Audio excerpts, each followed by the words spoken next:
ইসলামী আন্দোলন বাংলাদেশের কেন্দ্রীয় কার্যালয়ে বিএনপির মহাসচিব মির্জা ফখরুল ইসলাম আলমগীর তিনি আজকে সৌজন্য সাক্ষাৎ করবেন ইসলামী আন্দোলনের কেন্দ্রীয় নায়েবে আমির মুফতি সৈয়দ মোহাম্মদ রেজাউল করিম পীর সাহেব চরমনায়ের সাথেই আছেন বিএনপির কেন্দ্রীয় দায়িত্বশীলবৃন্দ এবং ইসলামী আন্দোলনের কেন্দ্রীয় দায়িত্বশীলবৃন্দ।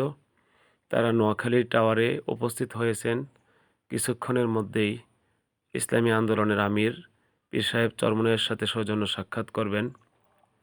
গতকালকে থেকে আপনারা অনেকেই শুনতে আসছেন যে বিএনপির মহাসচিব মির্জা ফখরুল ইসলাম আলমগীর তিনি ইসলামী আন্দোলনের আমির পীর সাহেব চরমনায়ের সাথে আজকে সাক্ষাৎ করার কথা ছিল।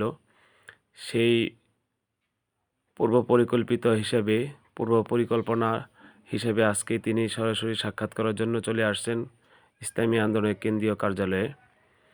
আপনারা দেখতে পাচ্ছেন যে কেন্দ্রীয় কার্যালয়ে এখন প্রবেশ করতেছেন বিএনপির মহাসচিব মির্জা ফখরুল ইসলাম আলমগীর সহ তাদের কেন্দ্রীয় দায়িত্বশীলবৃন্দ।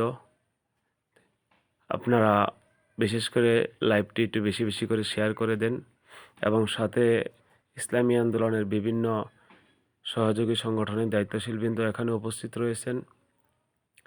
আজকের আলোচনার পরক্ষণে বোঝা যাবে যে উক্ত আলোচনা থেকে কোন ধরনের ডিসিশন আসে অথবা তাদের মধ্যে কী আলোচনা হয়েছে সেটা আমরা বুঝতে পারবো।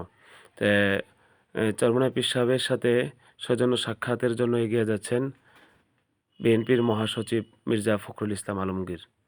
তিনি সৌজন্য সাক্ষাৎ করবেন। এর পরবর্তী সময়ে তারা প্রেস ব্রিফিং করবেন। সেখানে মাধ্যমে তাদের মধ্যে কী আলোচনা হয়েছে সে বিষয়ে স্পষ্ট জানা যাবে। ততক্ষণ পর্যন্ত আপনারা আমাদের ফেসবুক পেজের সাথেই থাকুন এবং আপনারা আমাদেরকে লাইক দিয়ে আমাদের সাথে যুক্ত থাকুন। পরবর্তী আপডেট ইনশাল্লাহ যথাসময়ে জানিয়ে দেওয়া হবে।